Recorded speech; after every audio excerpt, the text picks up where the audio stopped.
우리 지난주일에는 추수감사주의 예배를 하나님 앞에 드렸습니다. 그리고 우리가 끝나고 이제 나가실 때 교회에서 준비한 떡을 이렇게 하나씩 다 드렸는데 다 받으셨지요? 맛있게 드셨죠? 맛있게 드셨다고 하신 분이 없어가지고 제가 동네에 이렇게 나가니까 저를 보고 아유 목사님 추수감사절 떡을 잘 먹었습니다 이렇게 인사하시는 분이 계셔가지고 그래서 제가 알았어요. 아 이렇게 먹으면 맛있다고 인사를 하는 거구나. 저도 막 깜빡하고 못했는 것 같아가지고 그러면서 우리 동네 분들에게 이웃과 나눔이 있는 교회로 이웃의 떡을 좀 많이 해가지고 나누셨는지 어떻게 우리 집사님들이 좀 하셨는 건데 추수감사절 떡을 먹었는데 추수감사 헌금을 못 드려서 추수감사 헌금을 드린다고 이렇게 저한테 주셔서 미가 식당에서 내가 밥을 먹는데 손님 밥을 먹는데 이렇게 헌금까지 받아왔어요 제가. 그래서 이것도 이렇게 또 헌금을 그렇게 거기서 또 받고 이렇게 추수감사줄 이렇게 떡을 이렇게 잘 먹었다 인사까지 받으니까 좋아가지고 제가 여러분 인사한테 한번 해보는 거예요.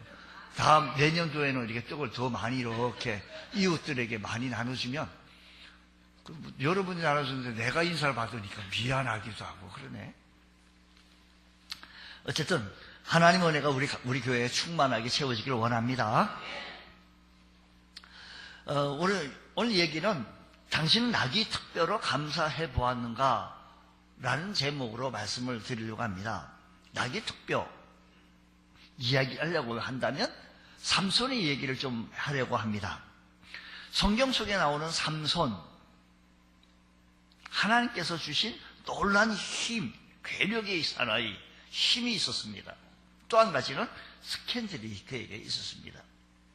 삼손이 딥나라는 곳에 한 블레셋 여인에게 마음이 들게 되어지자 부모의 반대를 무릅쓰고 결혼을 하겠다라는 겁니다. 자식 이기는 부모 없다고.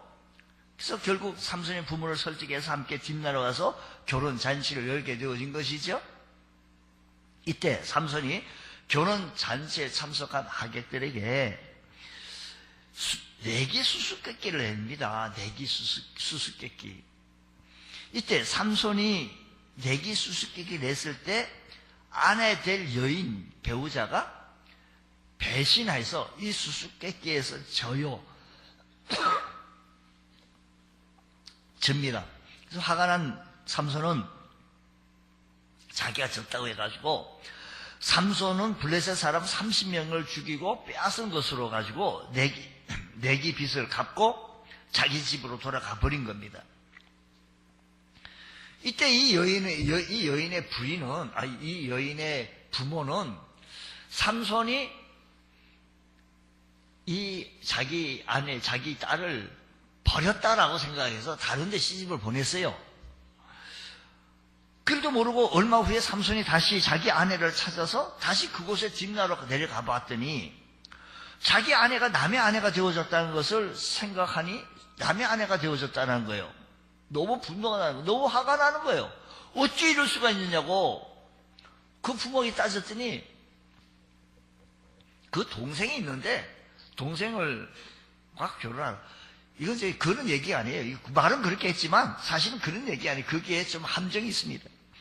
그래서 분노하여 블레셋 사람들에게 삼손이 복수를 합니다.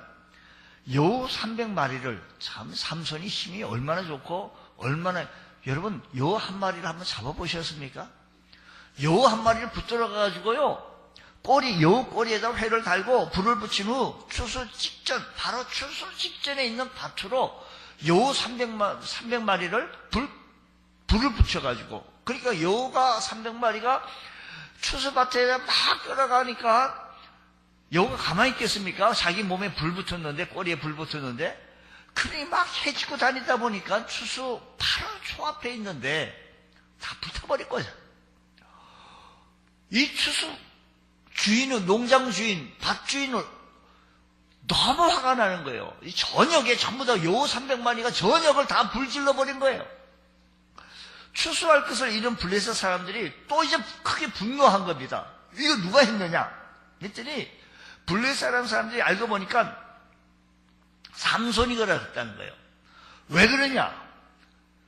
자기 결혼할 사람을 다른 사람에게 시집을 보내고 이런 얘기했기 때문에, 이런 일이 있었기 때문에 삼손이라는 사람 사나이가 너무 화가 나가지고 이렇게 분풀이로 이렇게 추수밭에 불을 질렀다는 거예요.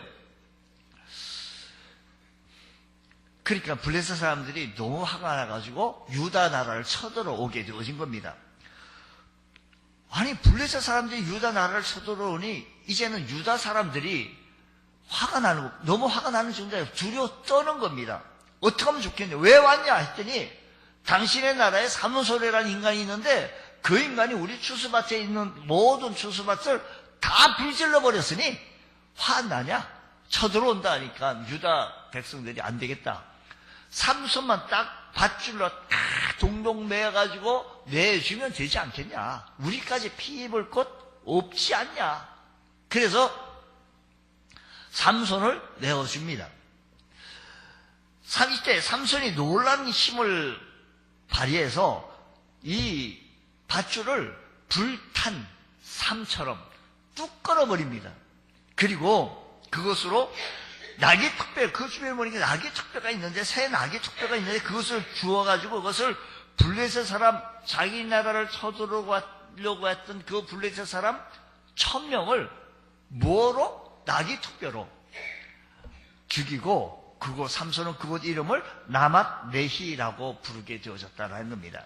그리고 이후 삼손이 갑자기 심한 갈증을 느끼게 되어지고, 그때 삼손은 하나님께 기도를 하게 되어집니다. 하나님께서 그의 기도를 들으시고 한 우묵한 곳을 터뜨리사 아주 밝은 샘물이 나오게 하여 가라한 갈증을 해결하게 되어졌다라는 겁니다.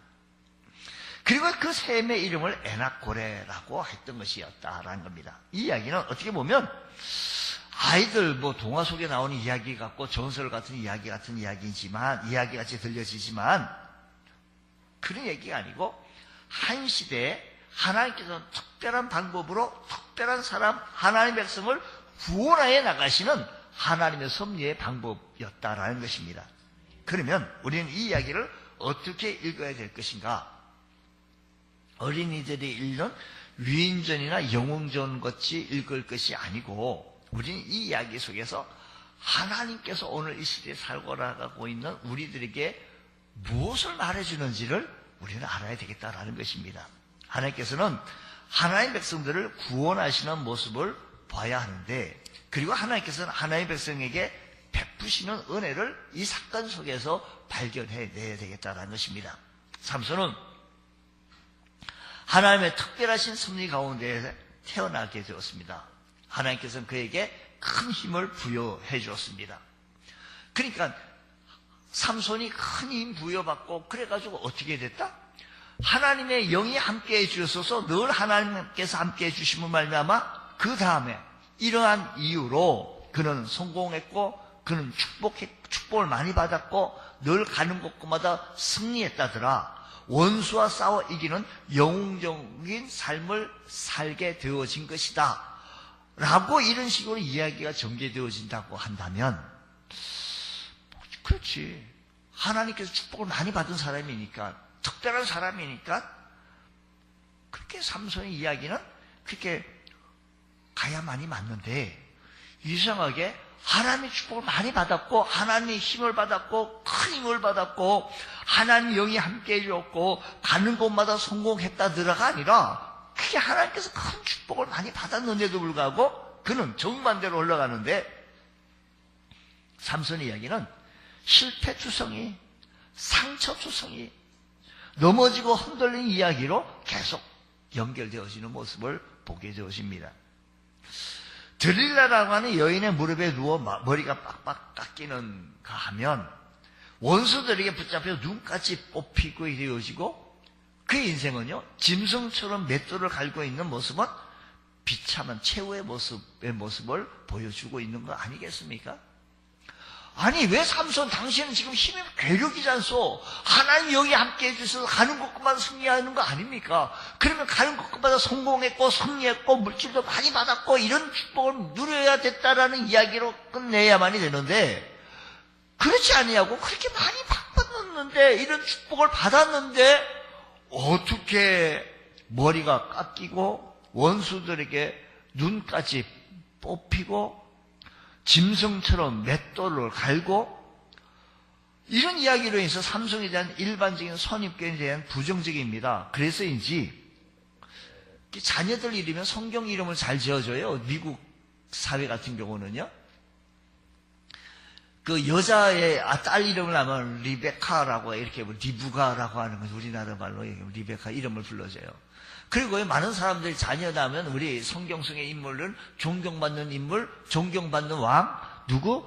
다윗 왕을 잘 찾아서 그래서 많은 사람들이 데빗이라고 이름을 지어요. 다윗도 이름을 지어주기도 하고 뭐 리베카라고 이름을 지어주기도 하고 뭐 하여간 사무엘 선지자 아주 훌륭한 사무엘 선지자 그래서 사무엘 이름도 지어주기도 해요. 근데 미국 사회에서 누구든지 전 세계에서든지 삼손이라는 이름을 지어주는 사람은 없다라는 겁니다. 왜? 아유 어떻게 최후의 모습이 어찌 그러냐라는 겁니다. 그러니까 부모는 피트 베드로죠. 베드로 이름을 지어주기도 하고 바울이죠. 바울 이름을 지어주기도 하는데 왜? 그 이름들이 존경받는 이름이고 닮고 싶은 이름이기 때문에 그런 이름을 지어줍니다만 그러나 그렇지 못한 삼손의 이름을 지어주는 지어주는 경우가 참 희박하다는 겁니다. 그러나 그에 대한 지금까지 우리의 선입견을 잠시 뒤로 하고 그러면 성경은 그러면 삼손을 어떻게 평가하느냐라는 겁니다. 그러면 삼손은 어떻게 평가하느냐? 성경은요. 히브리서 11장은 우리는 믿음의 장이라고 얘기해요. 믿음의 장에서 11장 32절, 33절 말씀 보면 삼손의 평가를 이렇게 나오게 되어지는데 내가 무슨 말을 더 하리요? 기드온, 바락, 삼손, 입다, 다윗 및 사무엘과 선지자들의 일을 말하려면 내게 시간이 부족하리로다. 그들은 믿음으로 나라들을 이기기도 하며 의를 행하기도 하며 약속을 받기도 하며 사자들의 입을 막기도 했다라고 얘기해요. 그러고 보면 여러분 히브리서 11장의 믿음의 장에 믿음의 영웅 속에 누가 들어갔더라? 지금 우리가 오늘 말씀해 드리고 싶은 이 삼손이라는 이름이 어떻게 삼손의 이름이 들어갔을까? 그는 넘어지고 상처받고 실패투성이고 아픈 마음에 있는 그런 사람의 이름이 들어가 있는데 그런 치열한 신앙 속에서 삶을 자랑스럽게 소개하고 있다는 겁니다.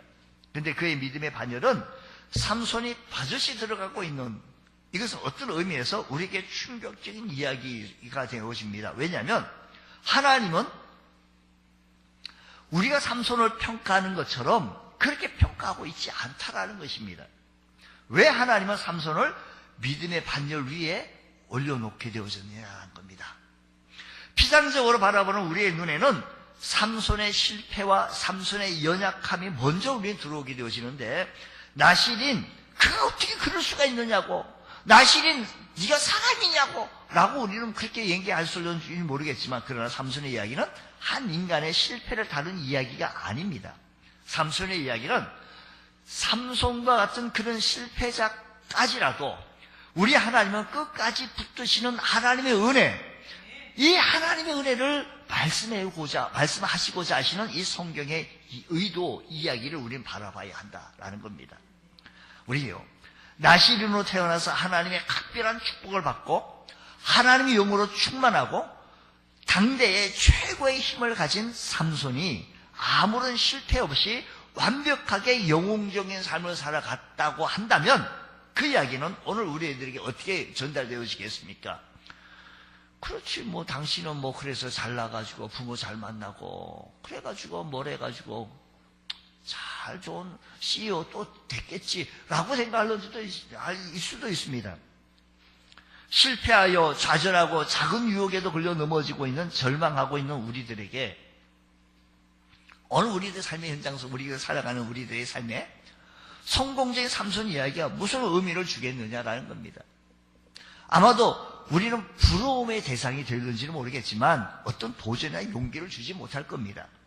아, 삼손 대단하구나 뭐 이렇게 얘기할 것이에요. 그러나 삼손은 실패했습니다. 그러나 하나님은 그 실패한 사람을 끝까지 용서해주고 실패한 그 사람을 넘어진 그 사람을 끝까지 기다려주시고 참아주시고 덮어주시고 그의 부르짖는 기도까지 응답해주시는 좋으신 하나님을 오늘 이 아침 시간에 소개하려고 합니다. 이 사실 얼마나 우리에게 위로가 되어지는지, 우리 하나님은 우리가 실패하고 넘어지고 상처받고 아픈 마음 그대로 있는 우리들을 받아주시고 우리에게 용기 넣어주시고 우리를 넘어진 모습을 우리 하나님은 참아주시면서 다시 세워주시는 하나님의 은혜를 기억하시면서 주님을 만나실 수 있는 귀한 이 아침 시간 되어지시기를 바랍니다. 우리의 상처받고 아픈 마음들을 다 치유받으며 회복되어질 수 있는 귀한 시간 되어지기를 원합니다.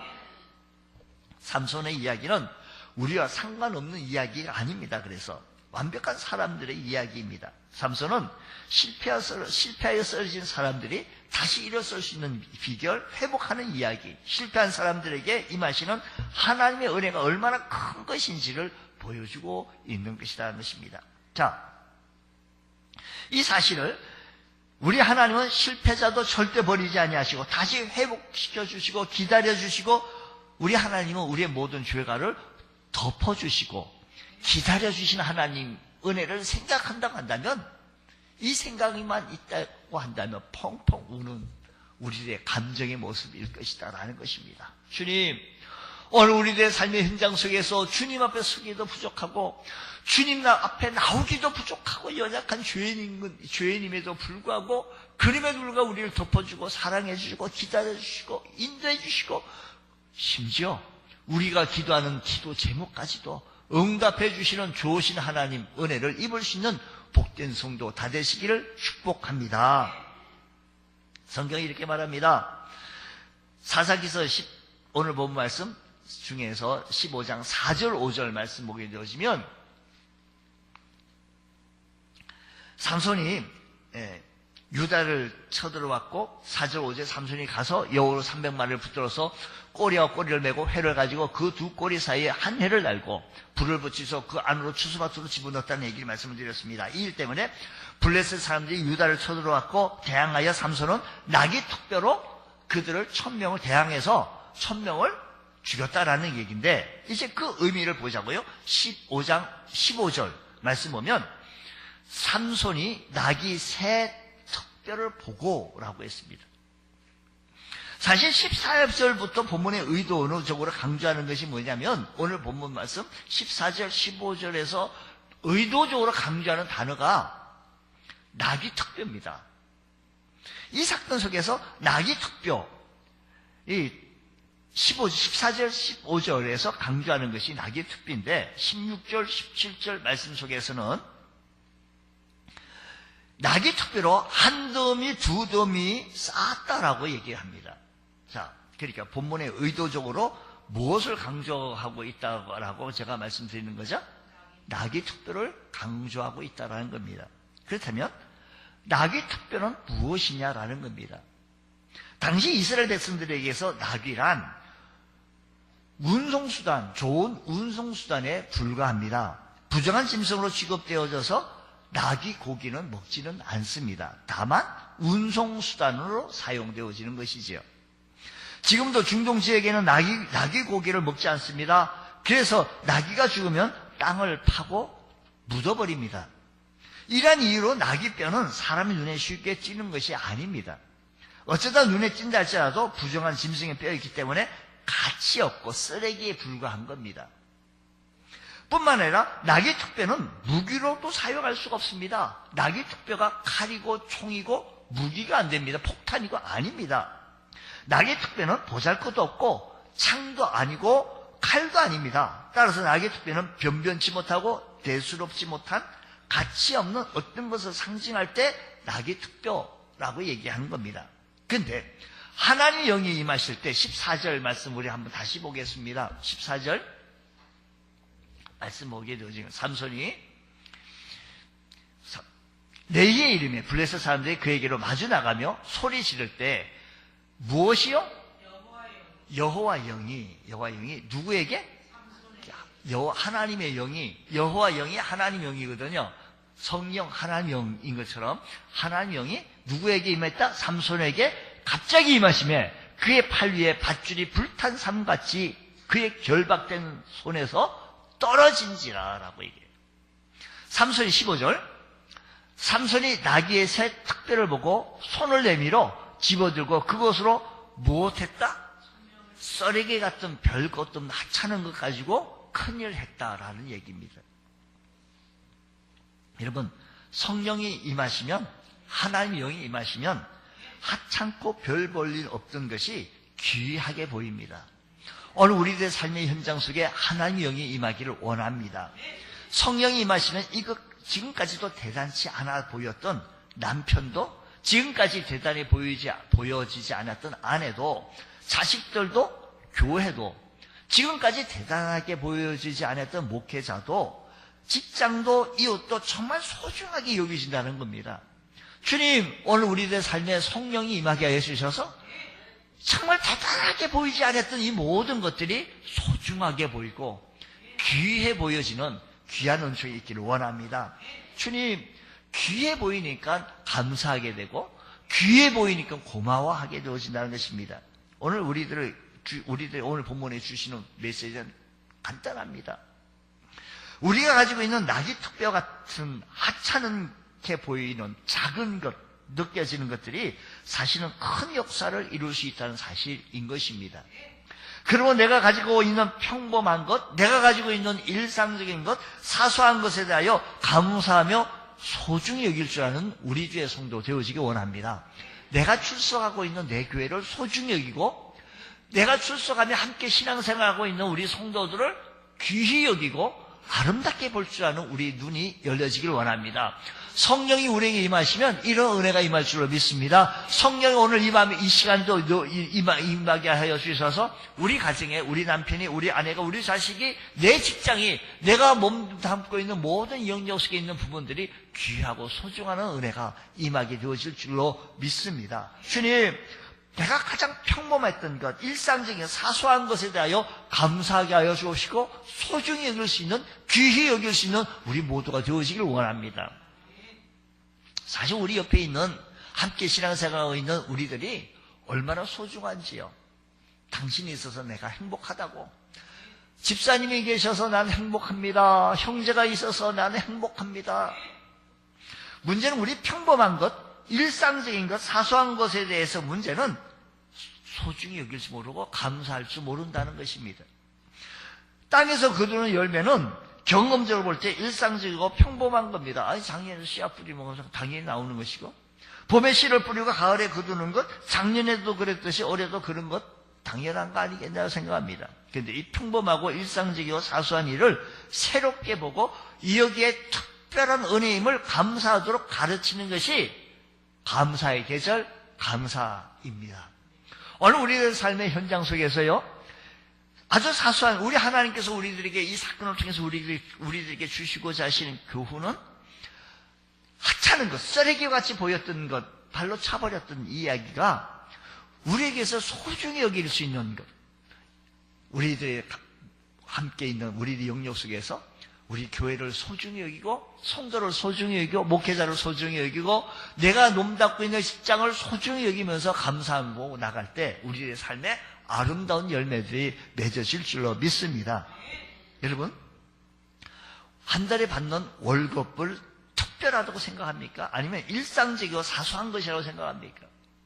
여러분, 오늘 살아서 아침을 맞이한다는 것, 내가 지금 살아있어서 오늘 심장을 떼서 숨을 쉬게 할 수 있다는 것, 그래서 이 아침을 맞이할 수 있다는 것, 특별하다고 생각하십니까?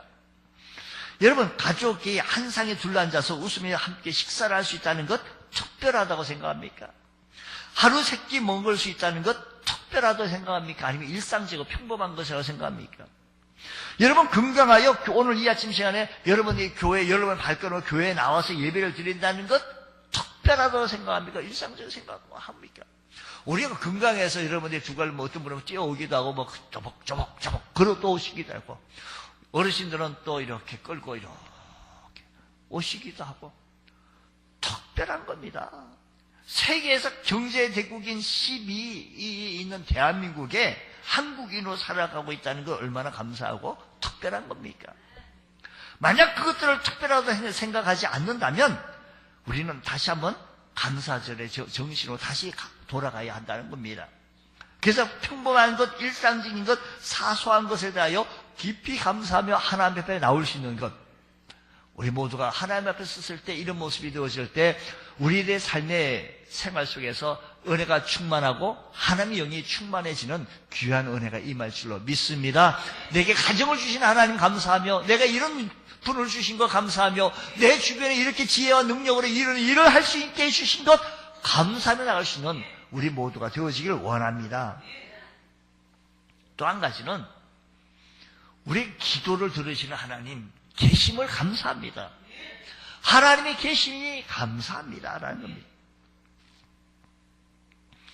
삼손이 지은 샘의 이름이 엔과 학고레인데, 엔학고레인데, 솟아나는, 이 말은, 엔이라는 말은 솟아나는 운물, 그 샘이라는, 솟아나는 샘이라는 것이고, 학고레는 부러짓는 사람이라는 뜻입니다. 그러니까 엔학고레라는 말은 부러짓는 사람의 샘이라는 말인데, 이 엔학고레는 삼손에게 그 자체로 하나님의 은혜입니다. 하나님께서 자기의 기도를 들으시고 자기의 선물로 주신 것이기 때문에, 그리고 삼손은 이 엔학고레를 통해서 풍성한 은혜를 받습니다. 자, 무엇보다 삼손이 엔학고레에서 은혜를 받게 되어졌던 것이 뭐인가 하니, 혼자서 1000명을 다, 그것도 낙이 특배로, 무기도 아니에요, 창도 아니고 칼도 아니에요, 폭탄도 아니에요, 그저 부정하게 써요. 썰이기에 불과한 이런 것 가지고 쓰임을 받게 되어졌는데, 그 낙이 특배로 1000명을 죽였으니 얼마나 숨이 차고 목이 갈증이 심했지 않았겠습니까? 삼손 혼자서 1000명 싸워 이긴 능력의 소유자인데 영웅 중에 영웅입니다. 언뜻 보면 어떻게 그럴 수가 있겠는가라고 했는데, 삼손은 이렇게 하다 보니 갈증이 모두 심했습니다. 갈증 앞에 무릎을 꿇고 말았는데, 아무리 괴력을 가지고 있어도 갈증은 해결할 수 없더라 이야기입니다. 어느 우리의 삶의 현장 속에서 우리가 너무나도 훌륭합니다, 잘났습니다, 잘생겼습니다. 하지만 왜 이렇게 잘생겼는데? 왜 이렇게 우리가 훌륭한데? 갈증이 있는지요? 어떤 갈증이? 인생에 살면서 많은 갈증에 시달리는데요, 어떤 분은 물질적인 갈증, 물질의 갈증, 그래서 사람들이 힘들어합니다. 이 갈증을 먹어야만이 해결되는데, 물질의 갈증 때문에. 사랑의 갈증도 있습니다. 사람은 타인들로부터 사랑받기를 원하고 관심을 가져주기를 원하는데, 사랑이 채워질 때 흡족해 하지만 채워지지 않을 때는 좌절하거나 힘들어한다는 것입니다. 어떤 분은 지식에 대한 갈증이요, 지식. 그래서 사람들은 지식을 얻기 위하여 평생도록 책을 읽고 공부를 합니다만, 그러나 지식의 갈증을 100% 채우는 일은 쉬운 일이 아닙니다. 영적 갈증도 있습니다. 하나님의 품을 떠난 인간들은 영혼을 사모하는 갈증이 있고 하나님을 사모하는 갈증, 갈망이 있습니다. 그래서 목말라 합니다. 그러나 이런 갈증을 채워줄 사람이 이 세상에 없다라는 겁니다. 사람들은요, 물질의 갈증도 있고요, 자식의 갈증도 있고요, 우리들 말을 안 해서 그렇지 우리들 삶의 현장 속에서 갈증 왜 없겠습니까? 목말라요. 하셔야 되겠는데 힘이 들어요. 이런 갈증 속에서 참으로 채워줄 사람이, 부자들이 나의 갈증을 채워주겠습니까? 또 부자들이라고 해서 갈증이 없습니까? 부자들도 갈증이 많습니다. 제가 알고 있는 지인이 연 매출이 아마 올해 40억, 40억 정도, 3, 40억이면 대단한 매출을 올리는 식당 하시는 분이에요. 식당에 가서 연 3, 40억이면 대단한 거죠. 당신은 돈에 대한 갈증이 없겠소? 근데 자식에 대한 갈증이 있는데, 자식이 한 명이 있는데, 한 명이 좀 장애인데, 장애 좀 바로 키우려고 그 돈 하려고 또 영국에 유학까지 보내고 하는데 너무 힘들어요. 갈증이 그게 또 그렇게 갈증이, 돈은 많이 있는데 자식이 좀 잘 풀려고 건강하게 좀 키워보고 싶은 이 갈증들. 우리 말을 안 해서 그렇지, 여러분, 우리들 삶의 현장 속에 왜 갈증이 없겠습니까? 그런데 이 갈증을 해결해 줄 수 있는 것은 교수가, 정치 지도자가, 부자가, 남편이, 아내가 나의 갈증을 채워줄 수 있는 것이 아니더라 이야기입니다. 우리의 갈증은 오직 예수 그리스도밖에 해결해 줄 수밖에 없다라는 겁니다. 그래서 성경은 이사야서 말씀하시기를, 이사야서 55장이 말씀하시기를 하나님께서 우리에게 이렇게 말합니다. 55장 1절 2절 말씀하기를, 오호라 너희 목마른 자들아 물러나오라. 돈 없는 자도 오라. 너희는 와서 사 먹되 돈 없이 값없이 와서 포도주와 젖을 사라. 너희가 어찌하여 양식 아닌 것을 위하여 언을 달아주며 배부르지 못할 것을 위하여 수고하느냐. 내게 듣고 들을지어다. 그리하면 너희가 좋은 것을 먹을 것이며 너희 자신들이 기름진 것으로 즐거움을 얻으리라고 했습니다. 여러분, 주님께서 목마른 자가 내게 오라고 했습니다. 요한계시록 22장 17절에도 그렇게 말씀했습니다. 목마른 자들아 내게로 오라. 성령과 진보가 말씀하시기를 오라 하시노다. 듣는 자도 오라 할 것이요 목마른 자도 올 것이요 또 원하는 자도 값없이 생명수를 받으리라고 했습니다. 우리가 살아가는 데 있어서요 참 갈증이 많습니다. 목말라요, 말라요. 어떤 분은 물질의 갈증, 자식의 갈증, 직장의 갈증. 내일 모레 우리 수능고사 앞두고 얼마나 참 부모들이 애태우고, 그 고3 부모를 둔 부모님은 참 자식이 정말로 어디 가서 똑똑 붙어만 줘도 얼마나 큰 도와주는 거 아니겠습니까? 기쁨이죠. 근데 그 쉽지가 않거든요. 원하고 바라고 하는 갈증이 이렇게 저렇게 있습니다. 이때 삼손은 어쩔 수 없이 그런 괴력을 가졌지만, 그런 돈을 가지고, 어떤 분은 돈을 가졌지만 이 갈증을 해결할 길이 없었던 것처럼 삼손은 괴력을 가졌지만 갈증 문제만큼 해결할 길이 없어서 내려놓을 수밖에 없었습니다. 그리하여 하나님 앞에 부르짖어 기도할 수밖에 없었는데, 하나님께서 그 기도를 들어주시고 샘을 만들어 우묵한 곳에서 물이 터지게 했다라는 겁니다. 삼손은 하나님께서 만들어주신 샘으로 물을 마셔서 갈증을 해결할 수 있었던 겁니다. 그리고 그 샘 이름을 에낙골에 부르짖는 자의 샘이라고 했던 것입니다. 그렇습니다. 비록 혼자서 자기가 1000명을 물리쳤다 할지라도 하나님 도움이 없이는 살아갈 수가 없다는 겁니다. 우리가 이 세상 살아갈 때 내 혼자서 여기까지 왔다고 했지만, 2019년도 하늘 열면서 내 혼자서 이렇게 살아왔지만, 하나님의 은혜 없이는, 하나님의 축복이 없이는 내가 살아갈 수가 없다고, 하나님의 은총이 없이는 내가 살아갈 수 없다라고 고백하는 것, 이것이 갈증을 해결할 수 있는 길이다라는 겁니다. 하나님의 도움을 받아야 합니다. 하나님의 은총을 받아야 된다는 것입니다. 자기 힘만 의지고 살던 삶에게 철저하게 하나님 의지하는 삶을 살아가는 모습을 바꿔주는 것. 그래서 우리 하나님은요, 우리의 갈증을 기도로서 해결해 주시기 원하십니다. 우리 이런 찬송이 있는데 그 찬송 속에서 잘 해결해 말씀해 주고 있습니다. 뭐라고 얘기하는 거 아니? 날 구원하신 주 감사인데요, 응답하신 기도 감사, 거절하신 것 감사, 헤쳐나온 풍랑 감사. 헤쳐나온, 우리들의 삶의 현장 속에서 헤쳐나왔어요. 풍랑을. 헤쳐나온 풍랑 감사. 모든 것 채워주시는데 아픔과 기쁨도 감사, 절망 중에도 위로해 주시는 감사, 측량 못할 은혜에 감사, 크신 사랑 감사해. 날 구원하신 주 감사.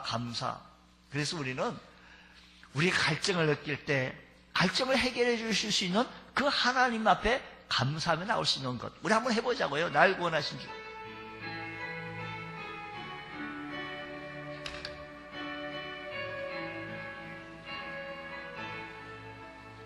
날 구원하신 주 감사, 모든 것 주심 감사, 지난 추억인의 감사, 주 내 곁에 계시네.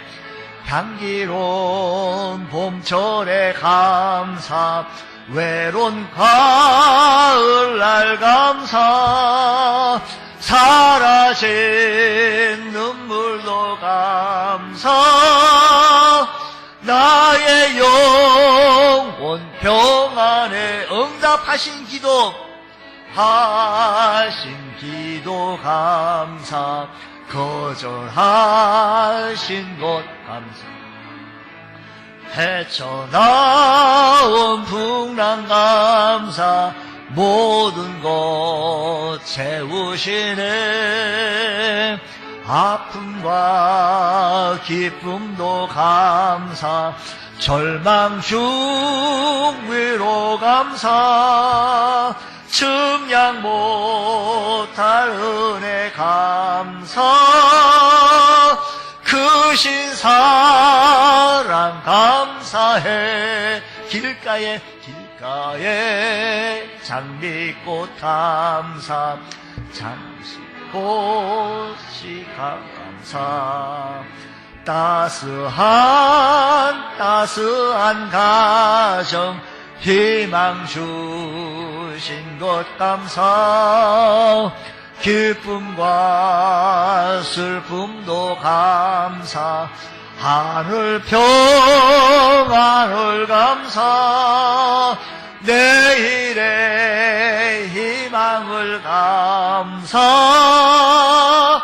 영원토록 감사. 우리들의 삶을 살아갈 때, 갈증 속에 있을 때 하나님께서 응답해 주시는 것, 그 하나님 앞에 감사하며 그 하나님 앞에 기도할 수 있는 것. 삼손이 목이 말라 고통 속에 하나님 앞에 기도를 했더니 하나님께서 그 삼손의 기도를 들으시고 바로 샘을 터지게 하셔서 삼손의 갈증을 해결해 주셨던 것처럼, 오늘 우리들의 삶을 살아갈 때 아프고 힘들고 어렵고 상처받고 이런 모든 갈증 속에 있는 부분들을 하나님께서 해결해 주시고 하나님께서 즉각적으로 치료해 주실 줄로 믿습니다.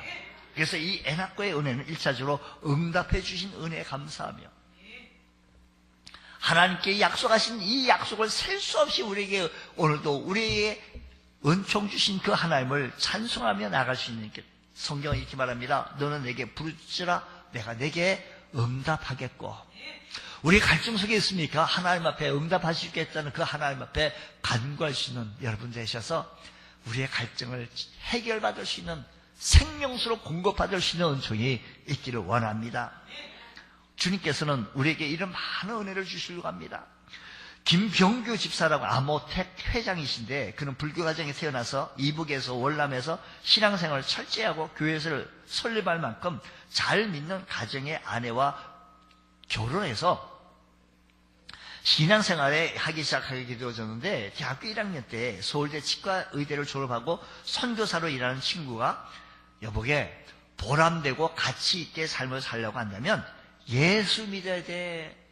보람되고 가치 있는 삶을 살려면 교회를 나가야 돼. 이 말을 듣고 열심히 나갔는데, 나갔긴 나갔지만 그냥 뭐 말인지 못 알아들어서 교회 나가면 그냥 자부름이 와가지고 잠을 잘 자고 왔다라는 거예요. 아이, 교회도 나갈 만하네. 잠 안 올 때는 교회도 나갈 만하네 하고 교회를 열심히 나갔는데, 이분이 김병규 집사님은 전자제품 부품을 만들어서 일본을 비롯해서 여러 나라에 수입해가지고 수출하는 것인데, 형의 경영하는 회사에서 수업을 받고 그 바탕으로 회사를 설립하게 되어졌고 안정권에 들어가게 되어지고, 그리고 회사가 잘 되어지는데 불안한 마음에 의해서 건전하게 나가는 회사도 잘 무너진다는 것을 깨달아서 자기 회사를 더욱 탄탄하게 이끌고 나가기 위해서 미국에서 부사장으로 있는 인사를 고용해가지고 결함 사항을 점검하고 미리 보상해 나감으로 말미암아 자기 회사를 더 키워나가게 되어진 겁니다.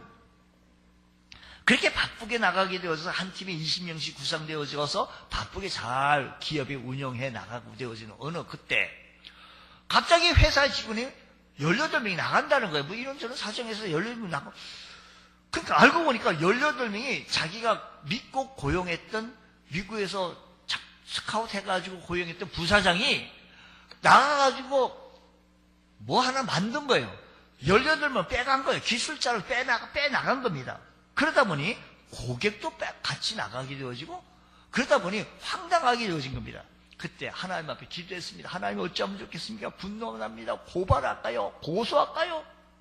그때 하나님의 마음에 소리 들으기를 너도 죄인이다. 남을 정죄하지 말라. 이래 음성 듣고 그냥 침 푹 마시고 참고 다시 기도해서 나갔더니 자기가 가지고 20명 중에서 18명하고 2명의 기술자가 모두 전자부품 만드는 회사인데 열심히 해서 자기네 기업이 잘 나갔습니다. 3년 만에 회사를 떠났던 사람들의 전자제품 사용 가치가 거기는 사용 가치가 없어졌고 그래서 그 회사는 3년 만에 자연스럽게 그 회사가 문 닫게 되어졌고 그리고 두 사람의 연구 개발해서 만든 부품이 600만 개에서 2천만 개, 3천만 개로 기하학적으로 수요가 증가되어서 회사가 급성장하여 3천억 개의 매출을 올리게 되어졌다는 간증이더라고요.